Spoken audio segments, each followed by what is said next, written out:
વડોદરાનો સૌથી જૂનો railway overbridge જર્જરિત થયો છે। પંડ્યા બ્રિજના પિલર અને કોલમ જર્જરિત થયા છે તો બીમમાં પણ તિરાડ પડી ગઈ છે। બીમમાં સિમેન્ટના પોપડા ઉખડી ગયા છે। વરસાદી પાણી તિરાડમાંથી ટપકી રહ્યું છે।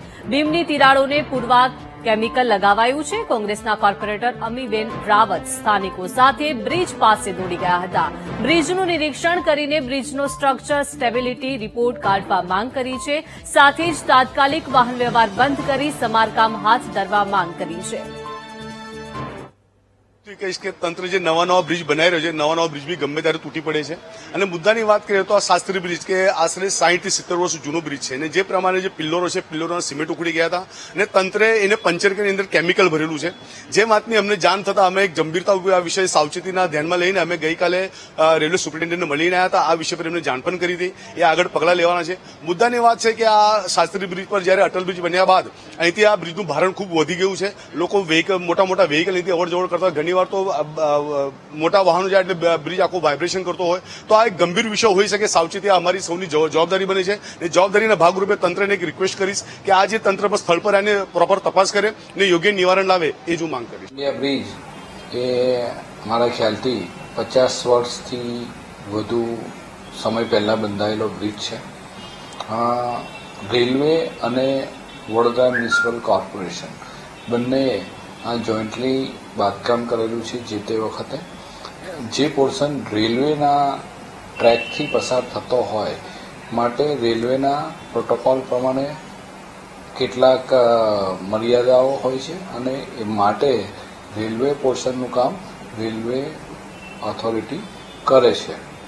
જે રેલવે પોર્શનની અંદર આપ જણાવી રહ્યા છો એનું મેન્ટેનન્સ કરવા માટે વડોદરા મ્યુનિસિપલ કોર્પોરેશનની ટીમે અંદર જાન્યુઆરી મહિનામાં સિનિયર ડિવિઝનલ એન્જિનિયરને જાણકારી આપી હતી અને એ પ્રમાણે એમને કેટલાક ભાગમાં કામ પણ કર્યું છે। એ લોકોને આ બાબતે ખબર છે અને એ લોકો એમની કાર્યવાહી એમના પોર્શનની હાથ ધરી દેશે। વડોદરા શહેરનો સૌથી જૂનો પંડ્યા બ્રિજ છે, જર્જરિત હાલતમાં થયો છે। રેલવે વિભાગના જે અંદરમાં આવે છે એ ભાગના બીમ છે જર્જરિત થઈ ગયા છે, એમાં તિરાડો જોવા મળી રહી છે।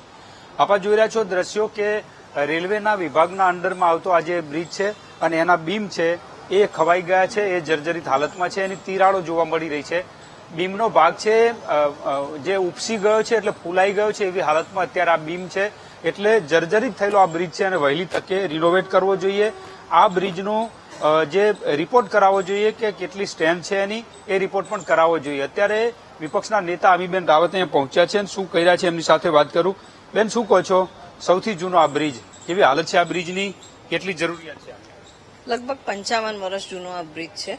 બાજુમાં 7-8 વર્ષ પહેલા વાઇડનિંગ કરીને એક નવો બ્રિજ પેરેલલ બનાવ્યો, કારણ કે આ બ્રિજ પર ટ્રાફિકનો લોડ ખૂબ વધારે હોય છે અને ઈસ્ટ અને વેસ્ટ વડોદરાને કનેક્ટ કરતો કદાચ આ સૌથી વધારે વપરાતો બ્રિજ છે, ત્યારે આની જરૂરિયાત બી ખૂબ મોટી છે। 8 વર્ષ પહેલા આનું સ્ટ્રેન્થનિંગ કરવામાં આવેલું, ત્યારે બી અમે રેસ કરેલો આ પ્રશ્ન, મુખ્યમંત્રીને પત્ર લખેલા કે આની હાલત જર્જરિત છે, તો ઉપરના પેરાપેટ બી રિપેર કરવામાં આવેલા, અમુક જગ્યાએ જ્યાં પડી જાય ને આ કોલમ બીમ બી સ્ટ્રેન્થન કરેલા જોવાય છે। પણ 7-8 વર્ષમાં સ્ટ્રેન્થન કરેલી વસ્તુમાં હવે આપ જોશો તો સીપેજ ખૂબ મોટી પ્રમાણમાં દેખાય છે। ઉપરથી સ્લેબમાંથી પાણી આવે છે, કોલમ બીમમાં પાણી આવે છે, અમુક બીમ ફૂલેલા બી દેખાય છે। ત્યારે અમારી ડિમાન્ડ છે કે તાત્કાલિક ધોરણે આ બ્રિજનું ફરીથી સ્ટ્રક્ચરલ સ્ટેબિલિટી રિપોર્ટ કઢાવવામાં આવે। જરૂર હોય ત્યાં એનું સ્ટ્રેન્થનિંગ કરે કાં તો રિપેર કરે, અને રિપેરેબલ ના હોય ને સ્ટ્રક્ચરલી આખું ખરાબ થયું હોય તો નવો બ્રિજ બનાવવાની જરૂર હોય તો એની વચ્ચે બી વિચારણા થવી જોઈએ। આ બાબતે કમિશનરનું ધ્યાન દોરીને રેલવે મારફત એને રિપેર કરાવવું કે જે બી નિર્ણય લેવાનો હોય તેના માટે સંકલન કરવા માટે બી અમે આજે કાગળ લખી અને ડિમાન્ડ કરી છે અને એક્ઝિક્યુટિવ એન્જિનિયર સાથે બી વાત કરી છે કે તાત્કાલિક આના પર નિર્ણય લેવો જોઈએ, કારણ કે ખૂબ વપરાતો બ્રિજ છે। જો રિસ્કી હોય ને ના કરે નારાયણ કોઈ હોનારત થાય તો ખૂબ મોટી દુર્ઘટના થઈ શકે છે। જર્જરિત છે, આપ જોઈ રહ્યા છો બ્રિજની નીચેથી રેલવે પસાર થઈ રહી છે, ઉપરના ભાગે આખા વડોદરા શહેરનો મોટા ભાગનો ટ્રાફિક છે આ બ્રિજ ઉપરથી જઈ રહ્યો છે। ત્યારે વહેલી તકે આ બ્રિજને રિપેર કરવામાં આવે અથવા તો એનું આયોજન કરવામાં આવે, કારણ કે આ બ્રિજનો સ્ટેબિલિટી રિપોર્ટ કઢાવવો જરૂરી છે। આપ અહીંયા આ દ્રશ્યો જોઈ રહ્યા છો કે બ્રિજને જે રીતે જર્જરિત થયો છે, કેમિકલની પ્રોસેસ કરવામાં આવી છે, પરંતુ તેમ છતાં બ્રિજ ઉપર તિરાડો જોવા મળી રહી છે। આ ઉપરાંત બ્રિજમાંથી પાણી પણ ટપકી રહ્યું છે આ બીમમાંથી, એટલે ખાસ તાતી જરૂરિયાત છે બ્રિજને રિપેરિંગ કરવાની. જર્જરિત થયેલો બ્રિજ છે એ વહેલી તકે વ્યવસ્થિત કરવામાં આવે એવી અત્યારે માંગ ઉઠી છે. આ ઉપરાંત મુખ્યમંત્રીને પણ પત્ર લખવામાં આવશે અને ડીઆરએમને પત્ર લખીને પણ આની જાણ કરવામાં આવશે. પરંતુ જોખમી બનેલો બ્રિજ છે એની વહેલી તકે રિપેરિંગ કરવામાં આવે એવી અત્યારે માંગ ઉઠી રહી છે. કેમેરામેન કિશોર ક્ષીરસાગર સાથે માનુ ચાવડા, વીટીવી ન્યૂઝ, વડોદરા.